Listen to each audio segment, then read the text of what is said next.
Atos dos Apóstolos, capítulo 9. Saulo, respirando ainda ameaças e morte contra os discípulos do Senhor, dirigiu-se ao sumo sacerdote e lhe pediu cartas para as sinagogas de Damasco, a fim de que, caso achasse alguns que eram do caminho, tanto homens como mulheres, os levasse presos para Jerusalém. Enquanto seguia pelo caminho, ao aproximar-se de Damasco, subitamente uma voz do céu brilhou ao seu redor. Ele caiu por terra e ouviu uma voz que lhe dizia: Saulo, Saulo, por que você me persegue? Ele perguntou: Senhor, quem é você? E a resposta foi: Eu sou Jesus, a quem você persegue. Mas levante-se e entre na cidade, onde lhe dirão o que você deve fazer. Os homens que viajavam com Saulo pararam emudecidos, ouvindo a voz, mas não vendo ninguém. Então Saulo se levantou do chão, abrindo os olhos, nada podia ver, e guiando-o pela mão, levaram-no para Damasco. Esteve 3 dias sem ver, durante os quais nada comeu, nem bebeu. Havia em Damasco um discípulo chamado Ananias. O Senhor lhe apareceu numa visão e disse: Ananias? Ao que ele respondeu: Eis-me aqui, Senhor. Então o Senhor lhe disse: Levante-se e vá à rua que se chama Direita, e na casa de Judas procure um homem de Tarso chamado Saulo. Ele está orando. E numa visão viu entrar um homem chamado Ananias e impor-lhe as mãos para que recuperasse a vista. Ananias, porém, respondeu: Senhor, de muitos tenho ouvido a respeito desse homem, quanto mal tem feito aos teus santos em Jerusalém. E aqui em Damasco ele tem autorização dos principais sacerdotes para prender todos os que invocam o teu nome.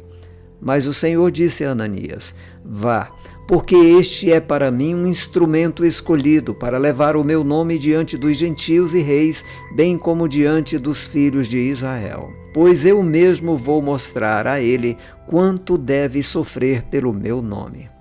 Então Ananias foi, e entrando na casa, impôs as mãos sobre Saulo, dizendo: Saulo, irmão, o Senhor Jesus, que apareceu a você no caminho para cá, me enviou para que você volte a ver e fique cheio do Espírito Santo. Imediatamente caíram dos olhos de Saulo umas coisas parecidas com escamas, e ele voltou a ver. A seguir, levantou-se e foi batizado. E depois de comer, sentiu-se fortalecido.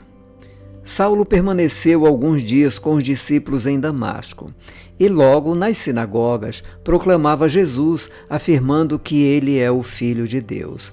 Todos os que ouviam Saulo estavam atônitos e diziam: Não é este o que exterminava em Jerusalém os que invocavam o nome de Jesus e veio para cá precisamente para prender e levá-los aos principais sacerdotes? Saulo, porém, mais e mais se fortalecia e confundia os judeus que moravam em Damasco, demonstrando que Jesus é o Cristo. Decorridos muitos dias, os judeus resolveram matar Saulo, mas ele ficou sabendo do plano deles. Dia e noite guardavam também os portões da cidade para o matar. Mas os discípulos de Saulo tomaram-no de noite e, colocando-o num cesto, desceram-no pela muralha. Quando chegou a Jerusalém, Saulo procurou juntar-se aos discípulos de Jesus, porém todos tinham medo dele, não acreditando que ele fosse discípulo. Mas Barnabé, tomando-o consigo, levou aos apóstolos. Contou-lhes como Saulo tinha visto o Senhor no caminho e que o Senhor tinha falado com ele. Também contou como, em Damasco, Saulo tinha pregado ousadamente em nome de Jesus. E Saulo ficou com eles em Jerusalém, entrando e saindo, pregando ousadamente em nome do Senhor.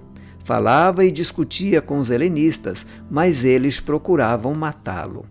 Quando isto chegou ao conhecimento dos irmãos, levaram Saulo até Cesareia e dali o enviaram para Tarso.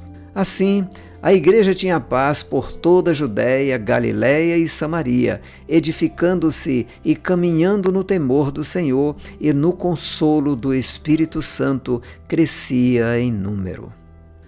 Passando Pedro por toda parte, foi também visitar os santos que moravam em Lida. Encontrou ali certo homem chamado Enéas, que havia 8 anos jazia de cama, pois era paralítico. Pedro lhe disse: Enéas, Jesus Cristo cura você. Levante-se e arrume a sua cama. Ele imediatamente se levantou. Todos os habitantes de Lida e da região de Saron viram Enéas e se converteram ao Senhor. Em Jope havia uma discípula chamada Tabita, nome este que, traduzido, é Dorcas. Ela era notável pelas boas obras e esmolas que fazia. Aconteceu que, naqueles dias, ela adoeceu e veio a morrer. Depois de a levarem, puseram o corpo num quarto do andar superior. Como Lida ficava perto de Jope, os discípulos, ouvindo que Pedro estava ali, enviaram-lhe 2 homens com o seguinte pedido: Não se demorem em vir até nós. Pedro se aprontou e foi com eles. Quando chegou lá, eles o levaram ao quarto do andar superior.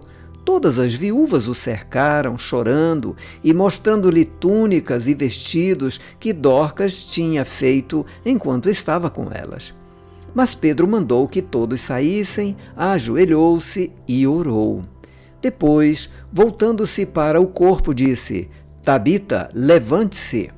Ela abriu os olhos e, vendo Pedro, sentou-se. Ele, dando-lhe a mão, ajudou-a a ficar em pé e, chamando os santos, especialmente as viúvas, apresentou-a viva. Isto se tornou conhecido em toda a cidade de Jope, e muitos creram no Senhor. Pedro ficou em Jope muitos dias, na casa de um curtidor chamado Simão.